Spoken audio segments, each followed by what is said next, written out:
What's going on, vinyl community? Welcome to another video with the Record Spinner. In today's video, I'm going to be doing a vinyl haul showcasing all of the records that I acquired within the months of September and October of this year in 2024. It has been a long time since I last did 2 months worth of vinyl finds in one video. And in the past, it was because those videos would tend to go on long, sometimes over an hour, itching to like an hour and a half, 2 hours. It was excessive by all means, and that's when I made the switch up to monthly vinyl haul videos. But the main reason why I skipped over doing a September haul video is simply because over these past couple of months, there was just a lot of time-sensitive content that I wanted to put up on the channel, and that meant having to forego 1 month's worth of vinyl finds. So I figured just lump September and October together into one epic video, and let me tell you, there is quite a lot of variety in this video. We have new releases from David Gilmour, some reissues from Yes, some new remixes from Thin Lizzy, some anniversary pressings from Kiss and Aerosmith.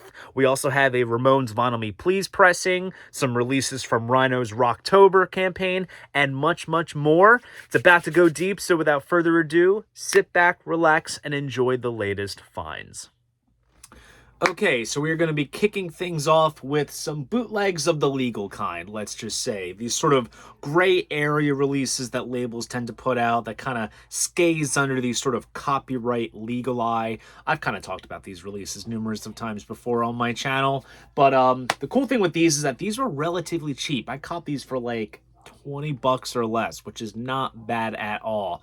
And starting off with a radio broadcast by Iron Maiden, live in New York. This was recorded live at the Palladium in New York City on June 29th, 1982 during the Number of the Beast tour.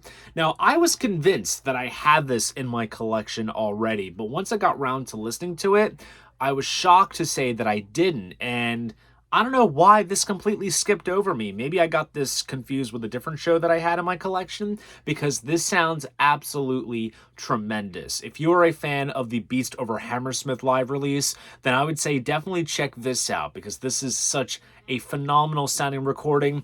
Also very much a show of the time, because in between songs, Bruce Dickinson talks about how America hasn't really been quite kind to Maiden due to the lack of radio airplay, and of course all the satanic panic stuff was going on at the time, of them being devil worshippers, 666, yada yada yada.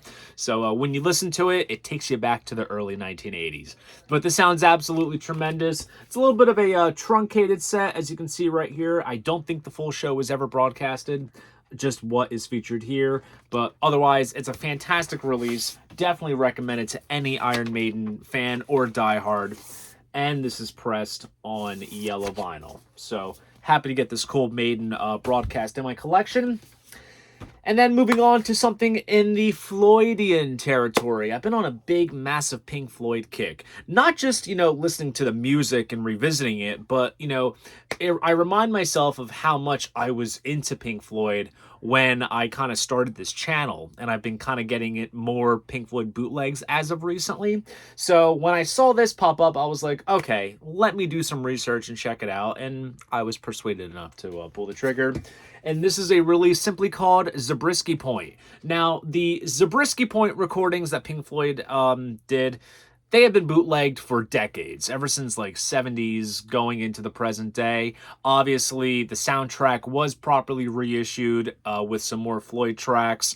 There was the early years box set, which had even more recordings. And there are all kinds of bootlegs out there that you can check out that consist of Zabriskie Point recordings. But this one was kind of interesting. I was kind of checking another release that I had in my collection of Zabriskie Point tracks, and there were some on here that weren't on there. And I was kind of enticed just because the price was inexpensive. The cover is kind of cool. Does kind of mimic the logo from the film, and it sounds very, very good. It's very much them in sort of jammy, ethereal kind of territory. This is kind of like the tail end of when they were starting to shed the sort of space rock label that they kind of found themselves in the very tail end of the 60s. But it's great, though. You have things like the Violent Sequence, which became Us and Them on Dark Side of the Moon. Things like Red Queen Theme, Rain in the Country, Fingal's Cave. Like, these are well-known recordings in the Pink Floyd bootleg circles. And then it wraps up with a recording of Embryo, which The studio version, I don't think I have in my collection, which is kind of shocking. So it fulfills its purpose, but it's a cool Pink Floyd gray area release to own. All right, us Pink Floyd fans can rejoice with the release of the new David Gilmour solo album, and that is Luck and Strange. It has been a little while since Mr. Gilmour has put out a solo album, the last one being 2015's Rattle That Lock, which I thoroughly enjoyed when it came out back in 2015. And also there was the Live at Pompeii concert film, which was very good as well as accompanying live album. So I am very excited to dig into this, and apparently Gilmour has said that this is his best work since Dark Side of the Moon. I'll have to give it a listen to see if I can gauge it against that. But nonetheless, you know, when it comes to Gilmour and his lucid guitar work and just his overall just general musicality, it's always a welcome presence. So I'm really stoked for this record, and this is a wonderful vinyl package with some great imagery on the gatefold as well as the artwork. Nice little booklet here, which has more photos as well as lyrics written by his wife, Polly Sampson, who had also wrote lyrics for Pink Floyd back when Gilmour kind of took the lead after Waters had left. So overall, nice presentation, and the vinyl itself is pressed on bluish sort of vinyl. You can kind of catch it on camera right there. This is the one of a couple of vinyl variants that I believe are out there of this album. So very excited to have this, and I'm very much looking forward to spinning this on the turntable. Also, I'm now noticing a small pattern from the last clip that you just saw, because I showcased some Pink Floyd and some Iron Maiden, and I just showcased some David Gilmour, and I do have a Maiden record I'm going to show you. And when I show it to you, you're probably wondering, Dylan, don't you have this in your collection already? I do, but for various reasons, you need to upgrade. Number of the Beast. Perhaps Maiden's best album, a metal staple in anyone's collection. It makes for essential listening. This was Bruce Dickinson's first album with the band. Of course, you have the title track, Run to the Hills, Children of the Damned, Hallowed Be Thy Name, all good stuff. Now, why do I have this pressing right here? Well, in my collection, I had the 2014 reissue, as well as the 3LP deluxe version, which has the Hammersmith 1982 show, and they also swapped out the song Gangland for Total Eclipse, which I think is a better song anyways. But anyways, this is the original Number of the Beast album, and this reissue was done around, I want to say, the early 2020s, I want to say. It does replicate the original labels. It looks very similar to the 2014. As a matter of fact, the jacket has a 2014 copyright, but that original reissue was cut by Sean McGee, and I always felt that it sounded a bit lackluster. Even if you look on the Discogs post, you'll see that a lot of the reviews are pretty poor in terms of that pressing sound quality. But this one right here is mastered by Chris Bellman. So this is a completely fresh cut of the original album. So I felt the need to kind of yoink that poor sounding Sean McGee cut and get the more superior Chris Bellman cut. So very happy to have my hands on this nice little upgrade. And then recently, my girlfriend Abby and I went to go see the band Cigarettes After Sex at the Wells Fargo Center in Philadelphia. Great show, but also a cool story. I'll share it with you guys real quick. We had tickets in like section 208, which was like on like the top tier level of Wells Fargo. Had a nice wide view of the stage and the audience, but then the security guard tapped our shoulders and said, "Hey, they're giving out free general admission tickets. Do you want them?" And we're like, might as well. So we ended up on the floor near the stage, the closest I ever was for a show at Wells Fargo, and it was quite an experience. And Cigarettes After Sex is a band that Abby and I kind of share a love for. They're just a great low-key chill band to listen to. They have a certain sweet aesthetic, and they put out a new record this year. I think it came out back in July, that I have held off on getting because I knew that we were going to be seeing them live, and I would just pick it up then. And that's exactly what I did. And this right here is their new album called X's, which kind of is still in that same sort of classic Cigarettes After Sex sound, but apparently they get a little bit more groovier and funkier. There's a cool, more sort of 70s kind of flair with this album, but it's really cool stuff. This jacket is super hard to make out on camera. I'm just now realizing it, but this is actually the deluxe version, which has some expanded bits of artwork, and there's also a nice booklet in here that contains lyrics as well as band photos spread across, which is pretty awesome. And honestly, it was such a fantastic show as well. And it comes pressed on a heavyweight black vinyl. And I also got a t-shirt. Abby got a tote bag. All around fantastic night. Very good stuff. And then recently, we found ourselves at a Barnes & Noble nearby, because Abby does love her books. And of course, Barnes & Noble always has a really solid vinyl selection. They even had a section of records that were $5, which is insane. Nothing really quite up my alley, but it was interesting to see. But I saw this box set behind the sort of like vinyl section counter, and I tracked down a worker there, and I was like, hey, I'm kind of curious, there's a percentage off sticker on there, how much is it with, you know, the sale? And he said $23. So what did I buy for $23? I bought this. This is the McCartney 1, 2, and 3 box set. No fancy bells or whistles, no frills, just literally McCartney 1, 2, and 3 on vinyl in one collection. 3 of my favorite McCartney albums. Yes, that includes McCartney 3. I think that is an absolutely fine record of his. I love the first one that he did. McCartney 2 is an electronic masterpiece.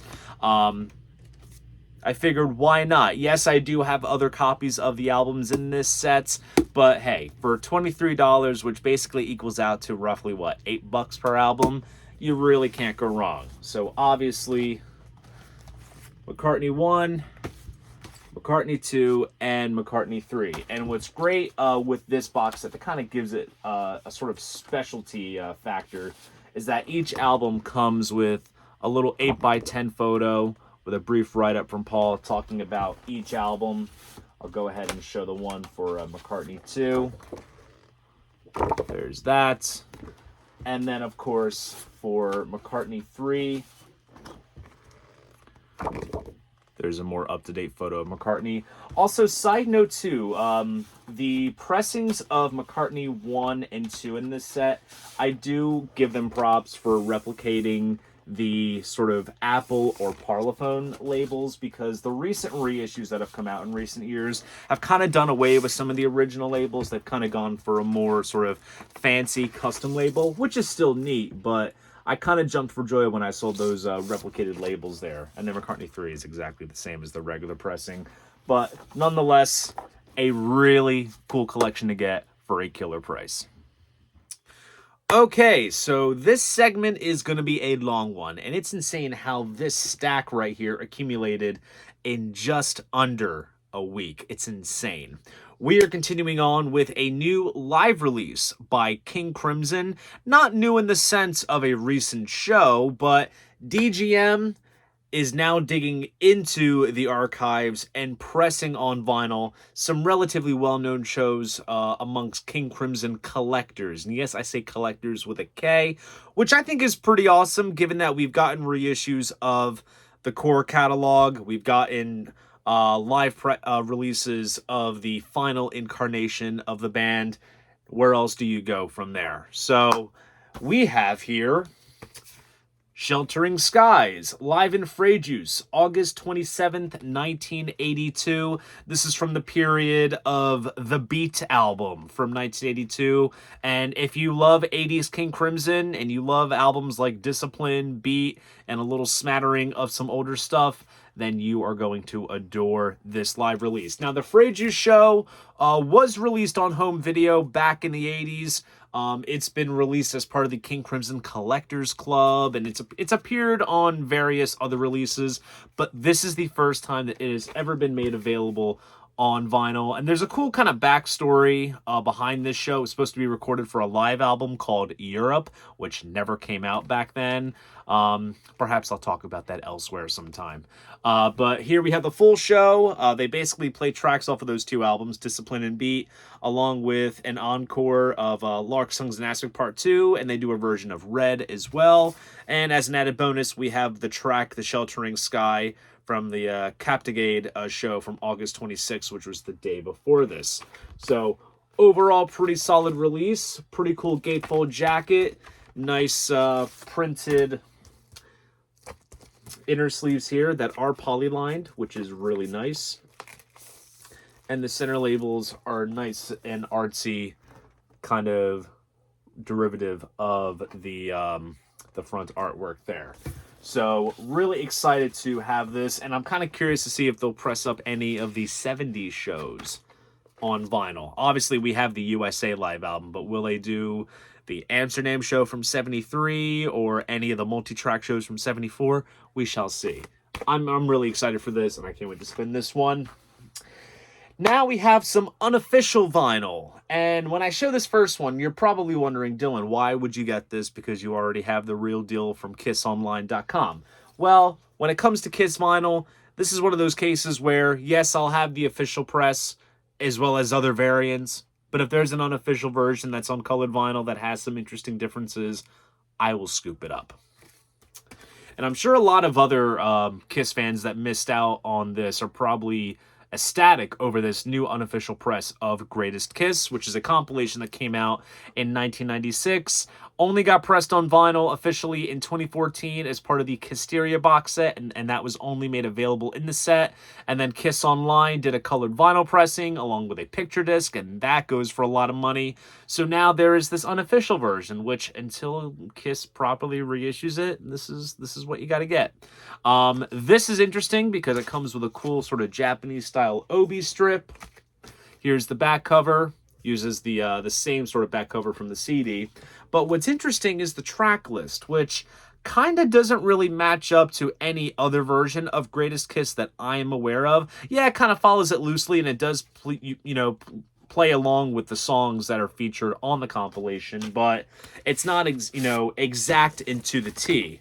But it's a cool little interesting release. It does come with a nice little poster here with the German logo, and it is pressed on sort of reddish color vinyl. Looks kind of orange on camera, but nice cool piece of colored vinyl there, which is absolutely awesome. So if you missed out on Greatest Kiss on vinyl, then I suppose you could always settle for this pressing as well.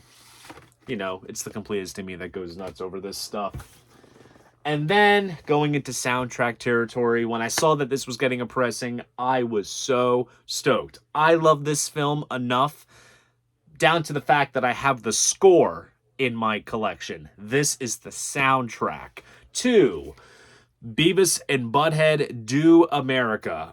This film is part of my childhood. I grew up watching this film and loving it so much, and the soundtrack is great. There is, you have the Red Hot Chili Peppers, you got White Zombie, Ozzy Osbourne, AC/DC, Butthole Surfers. There's a lot of great tracks on this soundtrack. That's the thing with, with film soundtracks. You kind of get to re-experience the movie just by listening to the songs by themselves. This, I believe, only got like a picture disc pressing, I want to say. Several years back, they've never done like a colored vinyl pressing or a proper reissue. So, when I saw this pop up, I was like, you know what? I might as well. Nice printed inner sleeve here, and it's pressed on a baby blue vinyl. Cool little custom center labels. So I was pretty stoked to get my hands on this, and like I said, it's one of my favorite films, and I'm glad to have the soundtrack for it. Good stuff. Now moving on to some birthday gifts. Recently I celebrated a birthday, the big 27. No, I will not join the club, unlike some of the other musicians we've lost at the age of 27. That's my running gag that I've been saying for a while. And I got some great gifts, starting off with some stuff that my godmother gave me.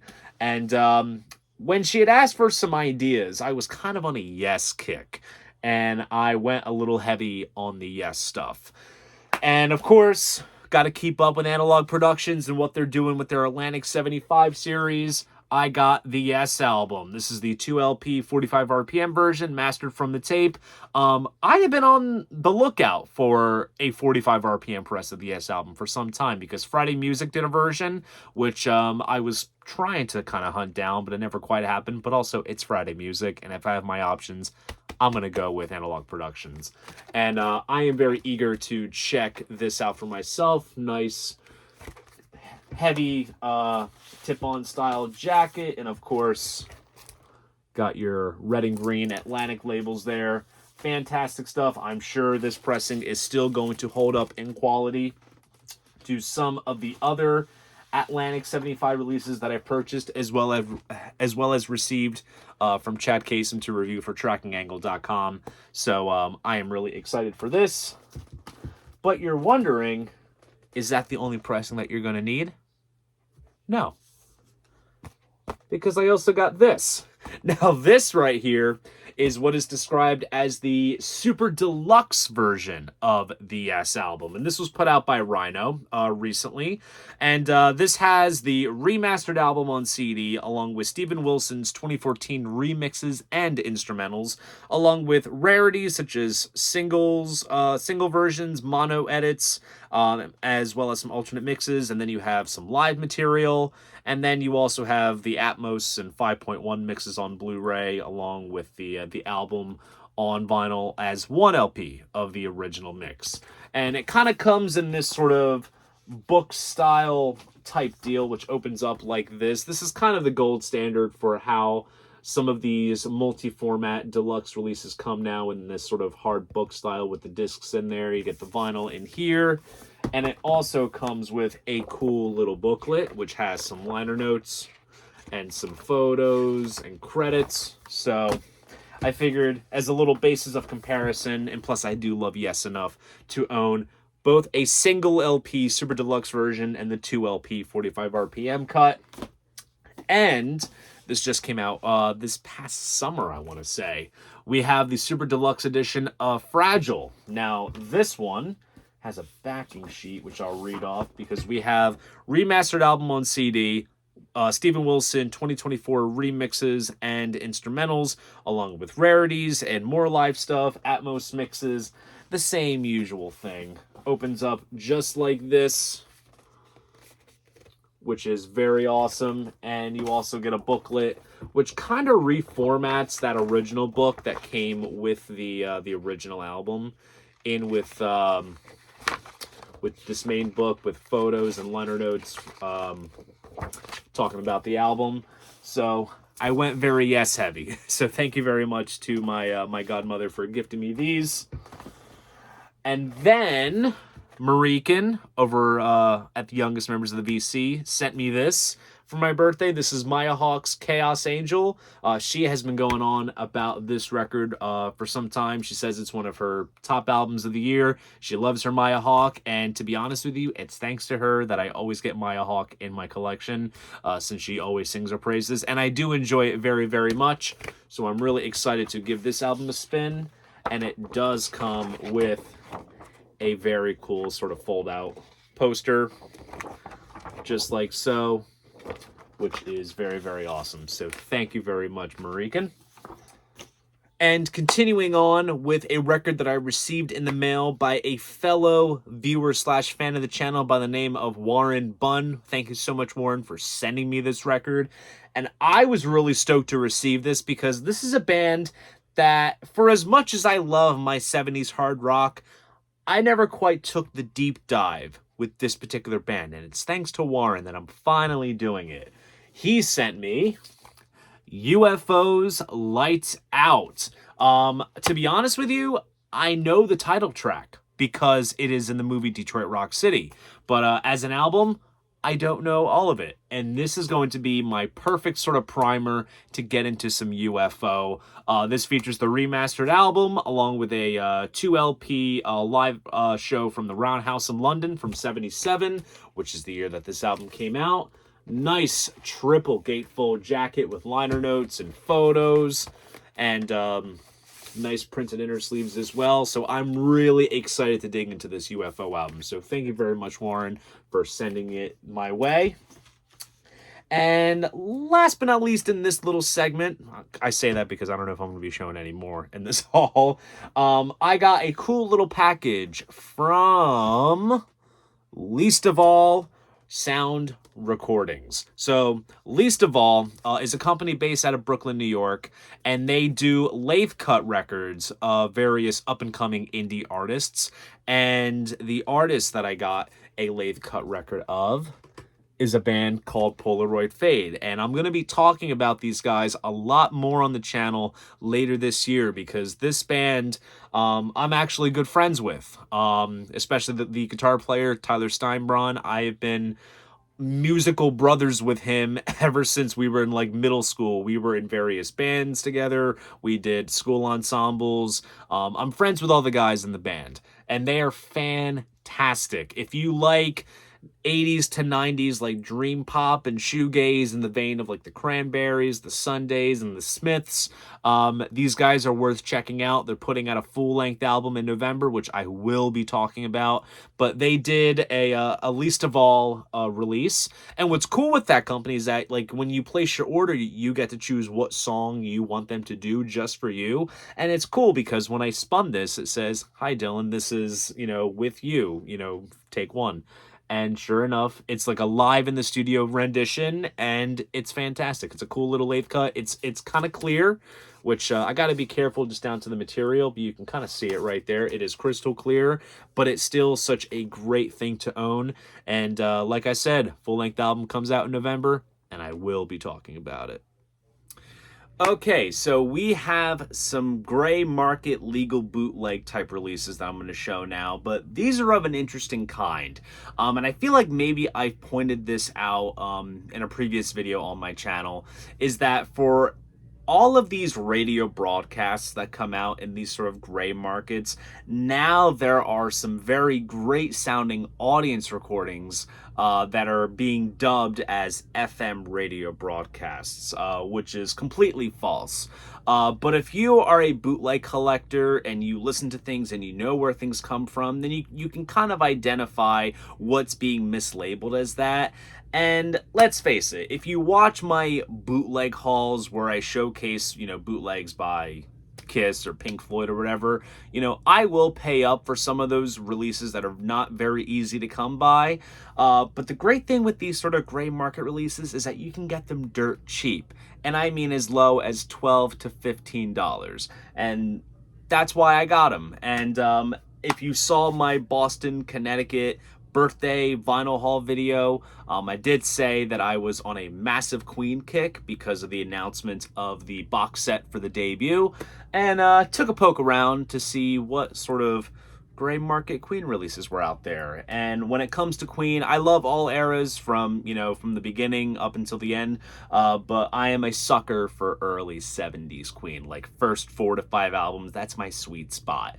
And sure enough, I came across this. This is called Little High, Little Low, live at the Music Hall from Boston on January 30th, 1976. This is during the Night at the Opera tour. And as for the recording itself, this is a very solid audience recording that's being disguised as an FM broadcast. But what I love about this is the set list, because they pull out some, things that did not survive long in the set, such as Sweet Lady.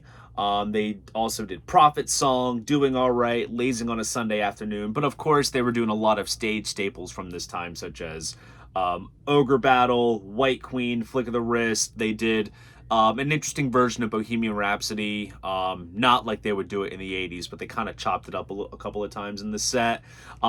This is absolutely great stuff. I don't think it's the full show, but at least most of it. But it's a nice single LP release, and I got it dirt cheap, so I figured, why not, ride the Queen coattails and just enjoy some live Queen.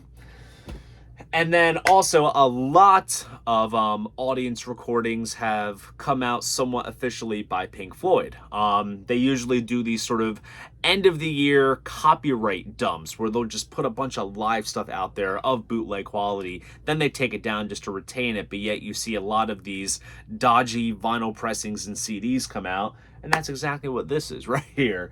And that is Pink Floyd From Oblivion, Volumes 1 and 2, and this is live in San Diego from October 17th, 1971. So it brings together the full show across 2 releases. So on Volume 1, you have Careful with That Oxygen, Embryo, Set the Control, Cymbeline, and then Volume 2 here has Atom Heart Mother, Fat Old Son, and Floyd's Blues. I would assume it's most of the show because Echoes doesn't appear, and this was 71, so I think they were playing Echoes. Nonetheless, it's early pre-Dark Side Floyd, so it's an automatic sell for me. And just to showcase it a little bit, Volume 1 is pressed on blue vinyl.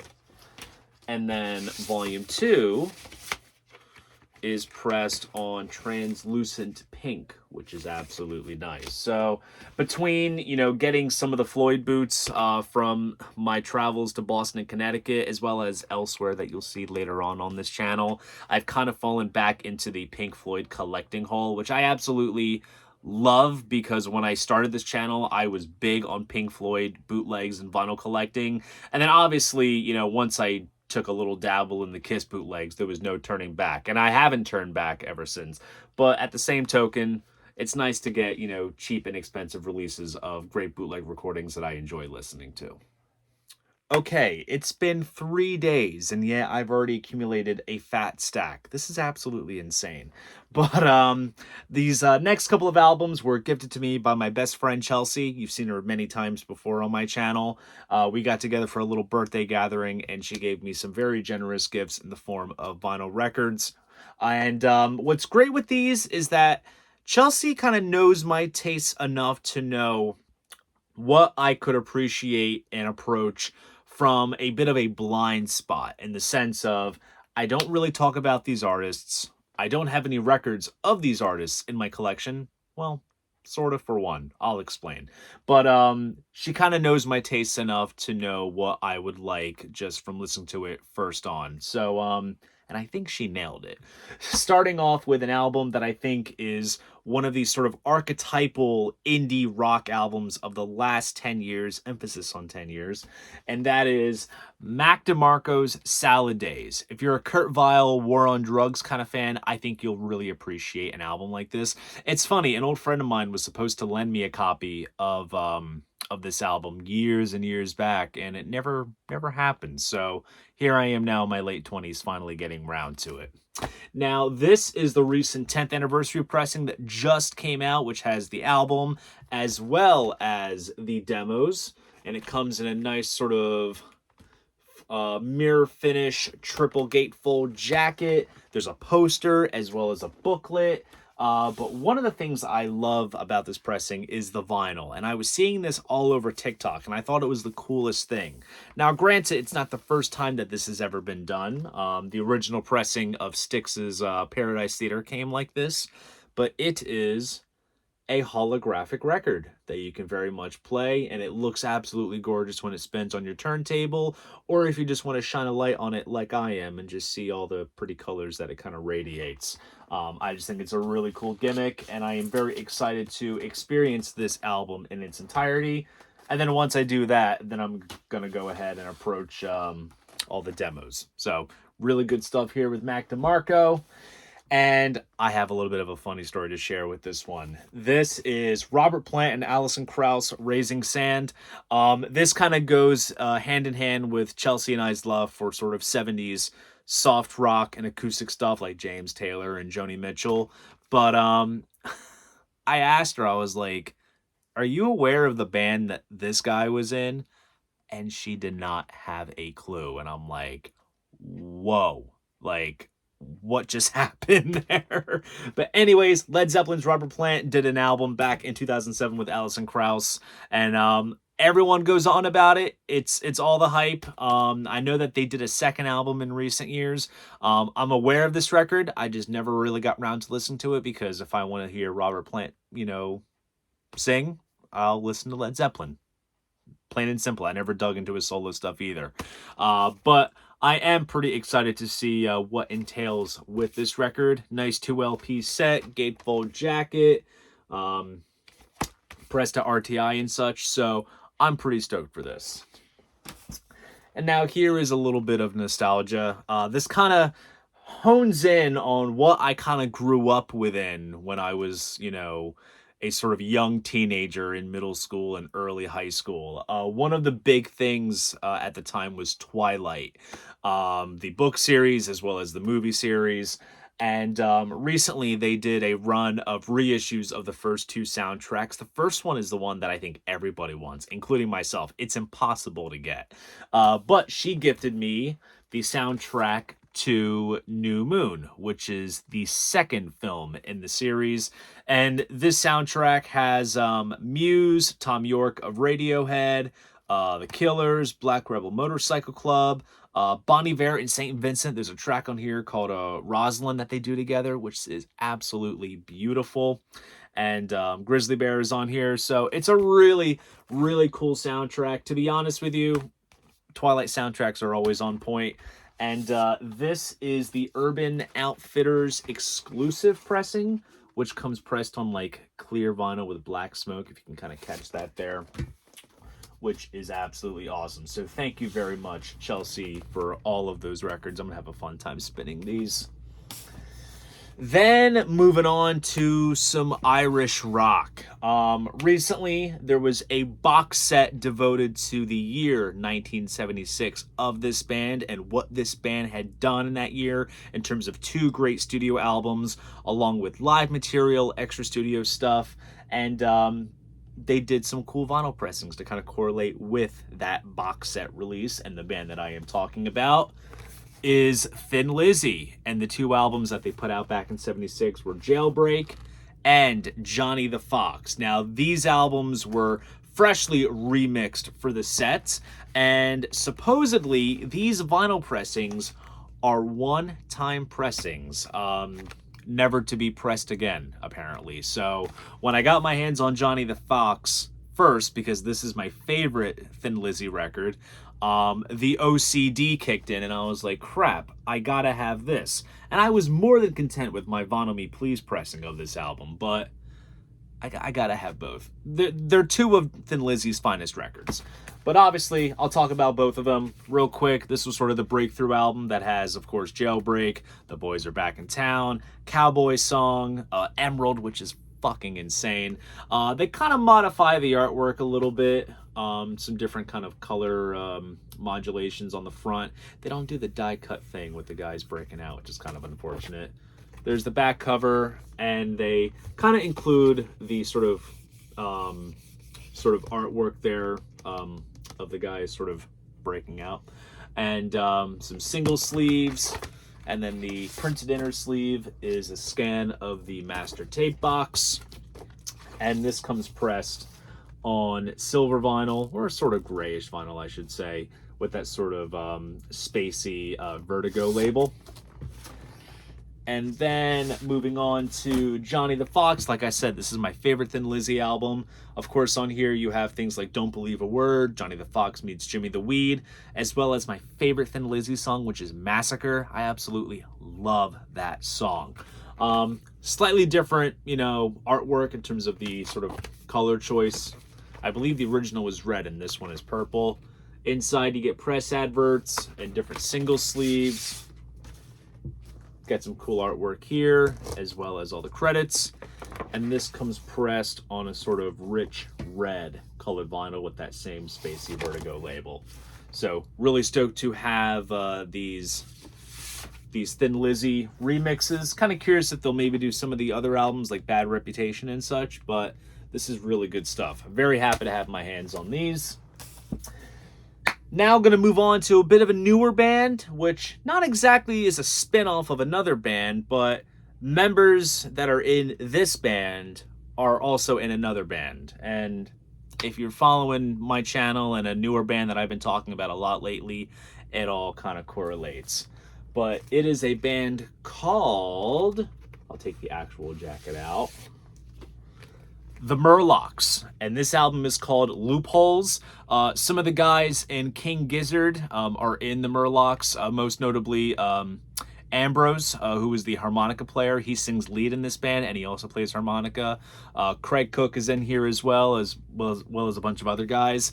This is their debut album from 2014, and this is just a great, just sort of psych pop R&B type record, very much different from what Gizzard does. I feel like they kind of take the retro elements in their sound and they just jack it up to the max, and this is such a fun album.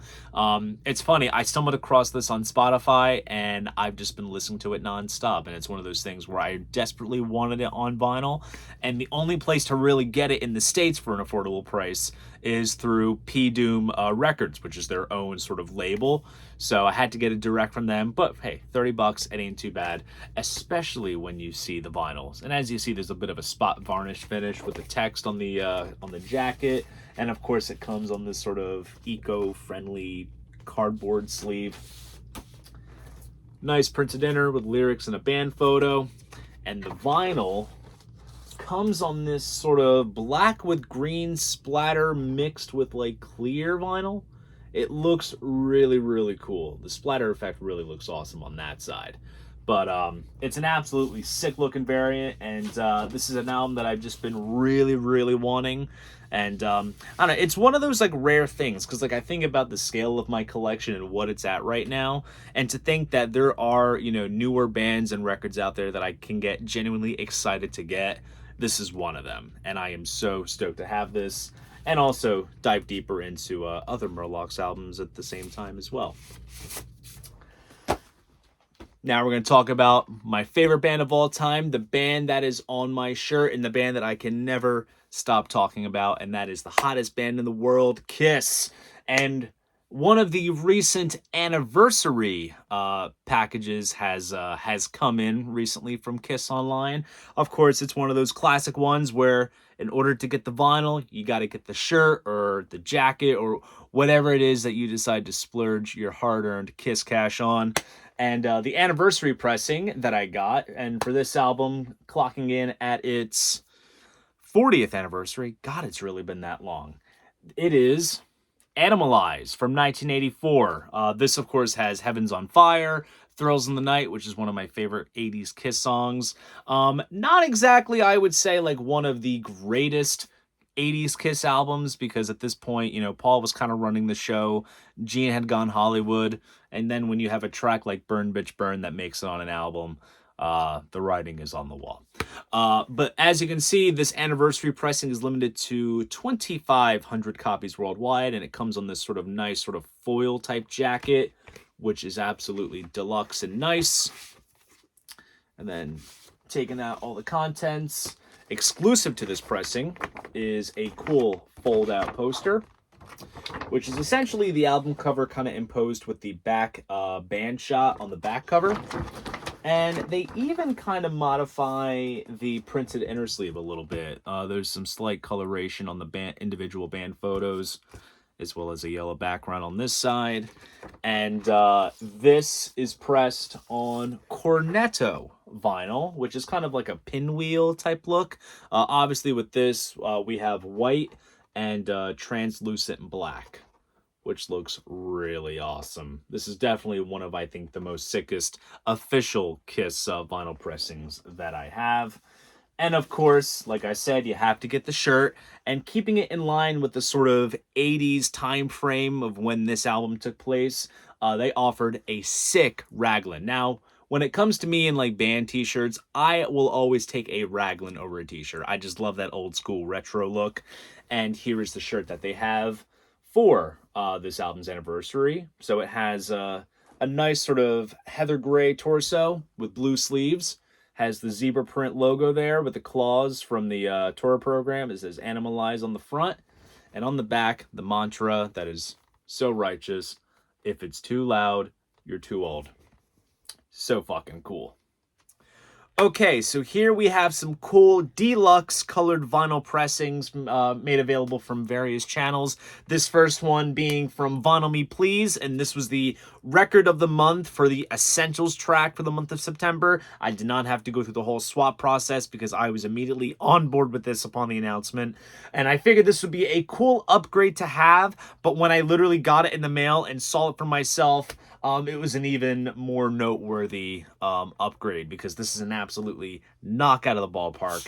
And it is the Ramones' Rocket to Russia. This was the band's third album from 1977. I would say arguably maybe their best album.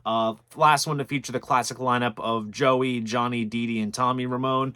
On this album, of course, you have Crete and Hop, Rockaway Beach, I Don't Care, She Is a Punk Rocker, We're a Happy Family, Teenage Lobotomy, Surfing Bird. It is so good. And when it comes to the Ramones, I see them as the one punk band that matters. But as you see here, Vinyl Me Please press, and this is an all analog pressing done by Ryan K. Smith at Sterling Sound, cut from the original master tape.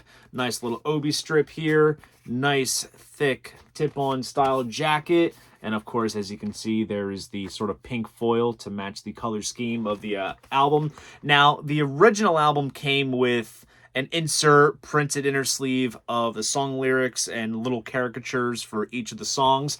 But for the first time ever, it is factored into a gatefold, which I think is a very nice touch. And of course, we get the various goodies inside. Here we have these sort of listening notes. These come with all of the Vinyl Me Please exclusive pressings, just kind of talking about the album a little bit. And there's also a cool art print as well. And it's a little art print of Tommy Ramone here, which is awesome. And this is pressed on what is described as Gabba Gabba Hey vinyl, but it's basically pink vinyl. Nice Sire label right there, which is absolutely awesome. And you can even see in the dead wax, there's like a VMP-E141. So this is definitely cut exclusively for Vinyl Me Please. And I remember the Rhino reissue I had was really good. So I can only imagine this is probably going to be a smidge better. I cannot wait to give this a spin on the turntable and listen to perhaps the best Ramones album, Rocket to Russia. And like I said, this came out in 1977. Now we're going to flash forward 12 years into 1989 with an album that is celebrating its 35th anniversary, I think. I believe that's correct. And that is Aerosmith Pump. Now, when it comes to me and Aerosmith, the 70s stuff I will always bow down to. I feel that they kind of lost their balls a little bit in the 80s when they went all MTV with Permanent Vacation, Pump, Get a Grip. But out of that sort of period, I would say Pump is my favorite 80s Aerosmith album. It kind of breeds from childhood. I absolutely enjoyed watching the Making of Pump video. I even had this album on cassette when I was a kid, and I listened to it quite a lot. On this, you have things like Love in an Elevator, Jamie's Got a Gun, The Other Side, What It Takes, but even the other tracks like Young Lust, Monkey on My Back, Voodoo Medicine Man, it's really good stuff. Now, I think Aerosmith and Aerosmith Management or merch company, they're taking some notes from Kiss when it comes to these colored vinyl anniversary drops.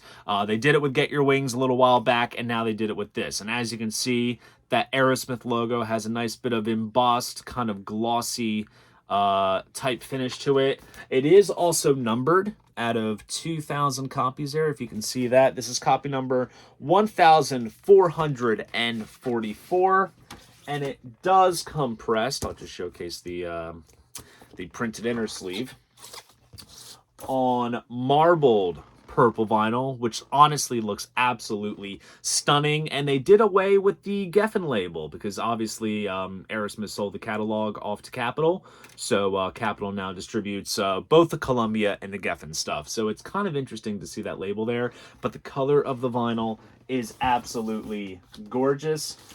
But wait, there is more. There is also the addition of this little 7-inch here, which brings the tracks Deuces Are Wild and Ain't Enough. Deuces Are Wild was from the Beavis and Butthead Experience compilation, and then Ain't Enough is from the Japanese version of Punk.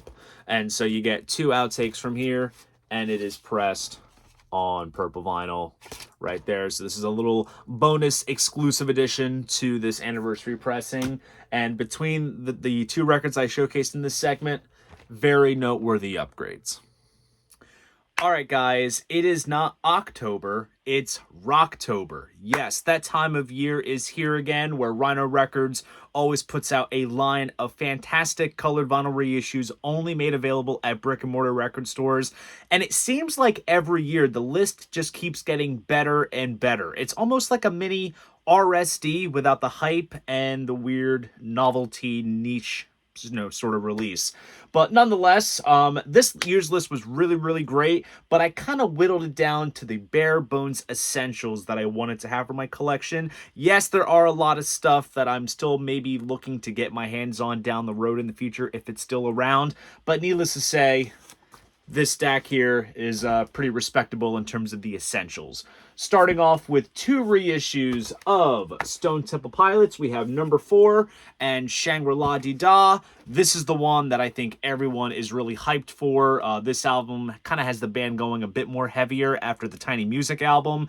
Down is on here. Sour Girl, which is fantastic. I remember that music video quite vividly when I was a kid growing up, watching VH1 and such. And this is one that a lot of people have been kind of clamoring for since there was a Vinyl Me Please pressing that has kind of gone out of print, so it was cool that they had reissued this in a more widespread scale.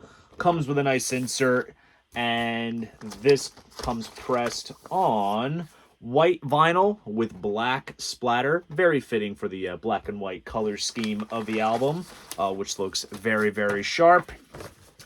And then Shangri-La Dee Da, this was the last album that they did before they broke up initially. Days of the Week was the big hit on this. And to be quite honest, this album will be a pure blind listen, and because of, Analog Production sending me the Atlantic 75 presses of Core and Purple, I have grown to love these guys so much more with time, so I was very eager to kind of round off the collection. But they need to do a single LP reissue of Tiny Music. That's the big middle missing piece in my STP collection, so they gotta do something with that album.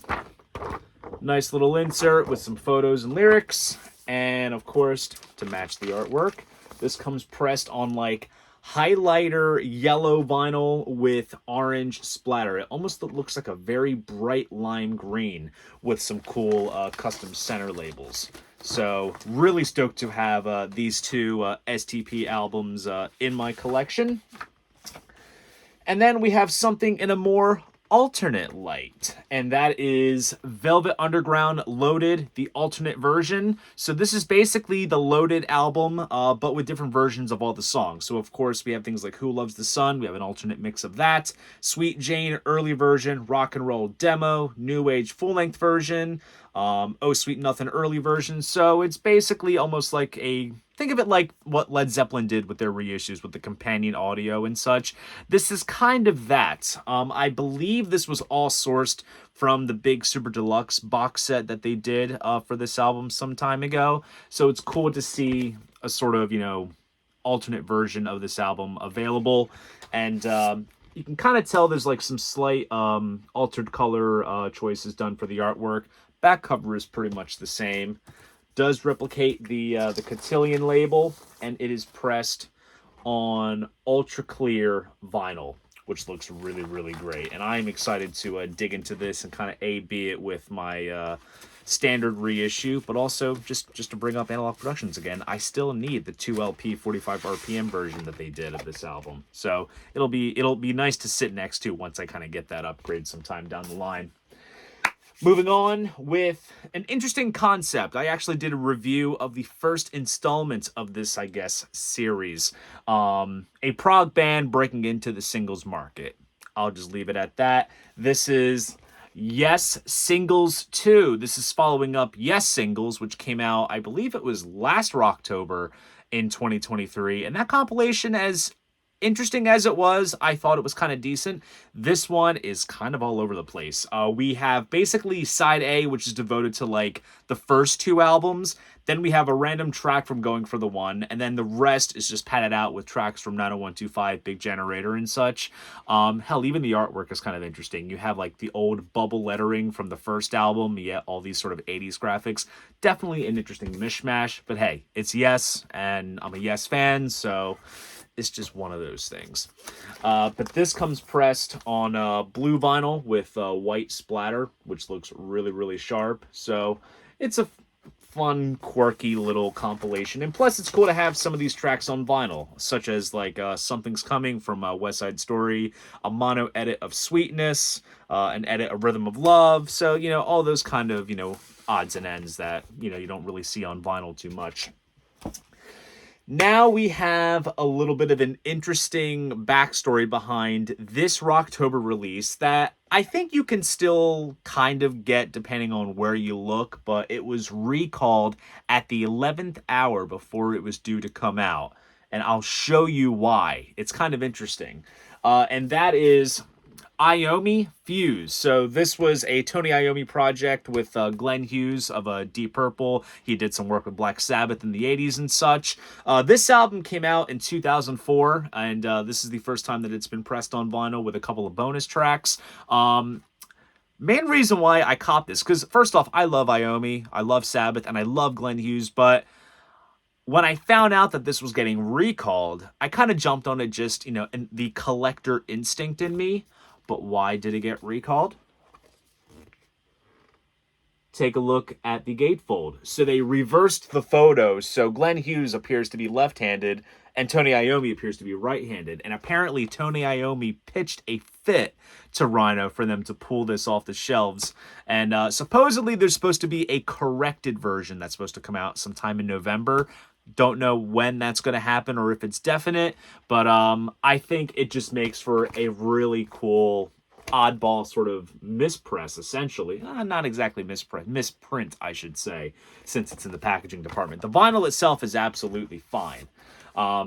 Printed inner sleeves, basically the CD booklet just made into a printed inner, and it is pressed on blue vinyl, which is really, really awesome. And that is all for Rocktober releases, but to kind of tie in with the cool sort of rarity, novelty nature behind this record, I have another cool record to show. And I think I showcased this earlier in the haul. See, it's weird doing the 2 months in one video thing because I lose track of what I've showcased, you know, from the previous month. But of course, I've been on a little bit of an Iron Maiden kick between getting the Number of the Beast upgrade, the live show from New York, got tickets to see them on the Future Past tour, and I ended up with this. It's not often that you'll get your hands on an Iron Maiden Number of the Beast test pressing. This is for the 2021 reissue, which was cut by Chris Bellman. It's not the Sean McGee cut that is a little inferior, which I was able to kind of part ways with that copy to get the Bellman cut that I showcased earlier. But hey, to get a white label black vinyl promo is pretty fucking sweet. So there you guys go. That is my vinyl haul of all the records that I acquired within the months of September and October of this year in 2024. If you enjoyed this video, please go ahead, give it a like and subscribe to the channel. See you guys in the next video, and most importantly, keep the records spinning.